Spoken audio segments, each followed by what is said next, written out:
बिस्मिल्लाहिर्रहमानिर्रहीम। मैं हूं अकबर अली आरई और आप देख रहे हैं मेरा यूट्यूब चैनल 3 नर्सिंग लेक्चर्स।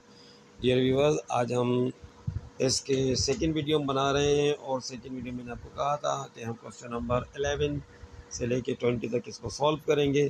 तो हमारे पास अब क्वेश्चन नंबर 11 है स्क्रीन पर, इसे हम देखते हैं। Which of the following is risk factor for developing N inguinal hernia. Inguinal hernia जो है उसके रिस्क फैक्टर क्या होते हैं, तो इसे हम देख लेते हैं। A obesity, B regular exercise, C low abdominal pressure, D avoiding heavy lifting. तो इसमें ये देखिए कि जो इंग्वाइनल हर्निया है इसके जो इसमें असबाब दिए गए हैं, रिस्क फैक्टर दिए गए हैं, तो ए के अलावा तमाम की तमाम ऐसी चीज़ें हैं जो कि इसका बाइस नहीं बनती। ठीक है, तो इसलिए जो यहाँ पे रिस्क फैक्टर है वो है ओबेसिटी, मोटापा। ठीक है, मोटा होना, क्योंकि उससे जो है वो हमारी जो है पूरे एब्डोमिनल विसरा का जो है प्रेशर पड़ता है और इंग्वाइनल रीजन में जो है वो हर्निया डेवलप हो जाता है। Question number 12, treatment of choice for an inguinal hernia is. अब इंग्वाइनल हर्निया के यहाँ पे ट्रीटमेंट की बात दे दी गई है, तो इसमें A antibiotics, B bed rest, C surgical repair, D pain management. तो इसका करेक्ट आंसर है सर्जिकल रिपेयर, क्योंकि जो बाकी चीज़ें दी गई हैं वो इसका हल नहीं है, इसलिए जो ट्रीटमेंट ऑफ चॉइस है वो सर्जिकल रिपेयर है। Question number 13, red blood cells survive around days. A 120 days, B 240 days, C 80 days और डी 360 डेज। तो इसका करेक्ट आंसर है 120 डेज, जो कि आपने फर्स्ट ईयर की एनाटॉमी फिजियोलॉजी में भी पढ़ा होगा। उसके बाद क्वेश्चन नंबर हमारे पास है 14, intestinal obstruction is defined as. अब यहाँ पर बात कर रहे हैं इंटेस्टाइनल ऑब्स्ट्रक्शन को किस तरह डिफाइन करते हैं या इसकी डेफिनेशन क्या होती है। तो ए में है इन्फ्लेमेशन ऑफ इंटेस्टाइन्स, ठीक है, बी पार्शियल और complete blockage of intestine, C excessive secretion of gastric acid और डी जो है मेल एब्जॉर्प्शन ऑफ न्यूट्रिएंट्स। तो इसमें आप अगर गौर करेंगे तो इसमें हमारा जो करेक्ट आंसर वो बनता है पार्शियल और कंप्लीट ब्लॉकेज ऑफ इंटेस्टाइन, क्योंकि इंटेस्टाइनल ऑब्स्ट्रक्शन का मतलब ही ये है कि इंटेस्टाइन में रुकावट हो जाना। तो ये वो पार्शियल होगी, ये कंप्लीट होगी, तो यही हमारा करेक्ट आंसर है। Question number 15, what is the conservative treatment for intestinal obstruction. जी, फिर वापस ये इंटेस्टाइनल ऑब्स्ट्रक्शन के बारे में कह रहे हैं कि कंजर्वेटिव यानी एहतियाती तदाबीर क्या हो सकती हैं। तो A laparotomy, B bowel rest and intravenous fluid और C surgical intervention, D pain. तो यहाँ पर चूँकि कंजर्वेटिव मैनेजमेंट की बात कर रहे हैं तो यहाँ पर जो है जो करेक्ट आंसर हमारा बनता है वो बी बनता है, bowel rest and intravenous fluids, यानी कि उसको खाना पीना बंद कर दिया जाए, क्लाइंट को एनपीओ कर दिया जाए, तो इस तरीके से बाउल को रेस्ट मिलेगा। और दूसरी बात ये है कि उसको आईवी फ्लूइड दिए जाएँ जो उसकी न्यूट्रिशन की ज़रूरियात को पूरा करेंगे। इसमें लेप्रोटोमी जो है वो आंसर नहीं बनता, क्योंकि लेप्रोटोमी तो एक फ़ाइनल ही समझो कि मैनेजमेंट होता है, ये कंजर्वेटिव में नहीं आएगा।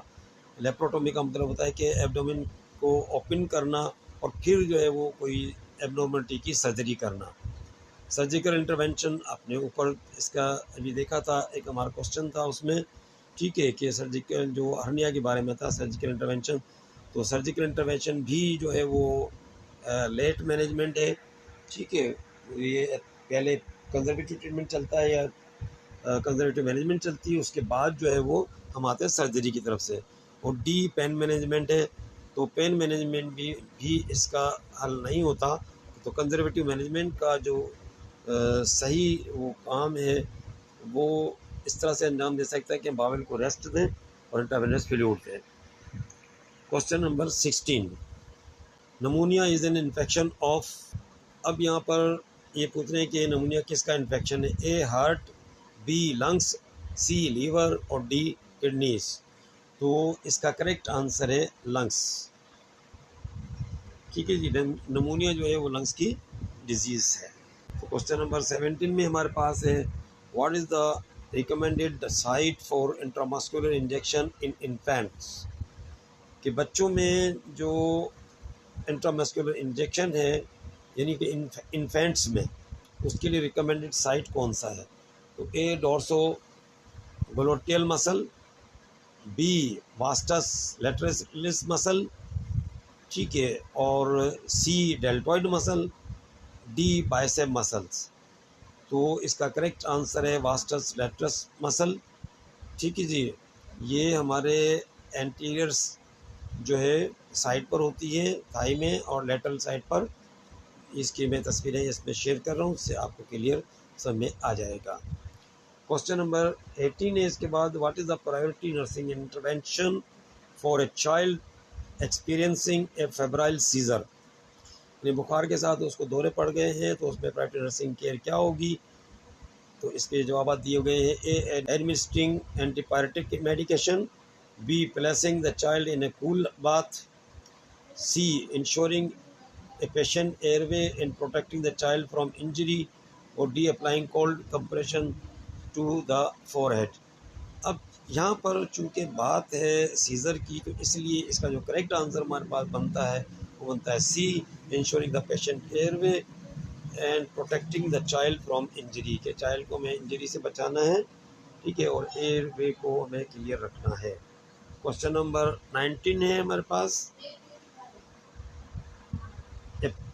appropriate nursing intervention for a newborn with meconium aspiration syndrome।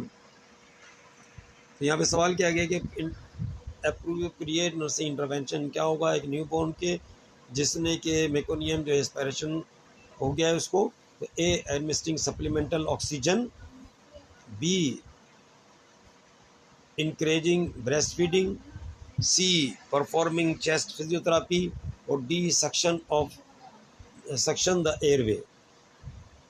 तो इसका करेक्ट आंसर है सक्शनिंग ऑफ द एयरवे, क्योंकि यहाँ पे एस्पायरेशन की बात है, एस्पायरेशन में हमेशा सक्शनिंग की जाती है, तो यही इसका करेक्ट आंसर है। Number 20, which of the following is a characteristic feature of neonatal jaundice?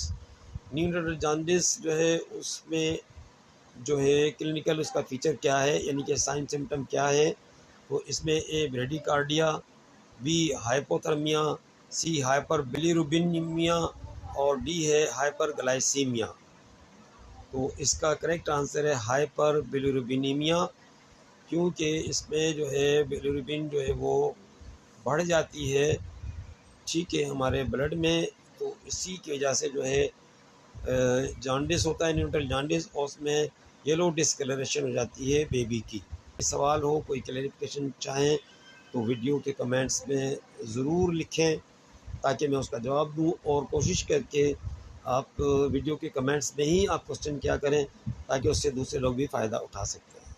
मिलते हैं नेक्स्ट वीडियो में, जिसमें कि क्वेश्चन नंबर 21 से 30 तक हम करेंगे। उस वक्त तक के लिए अल्लाह हाफ़िज़।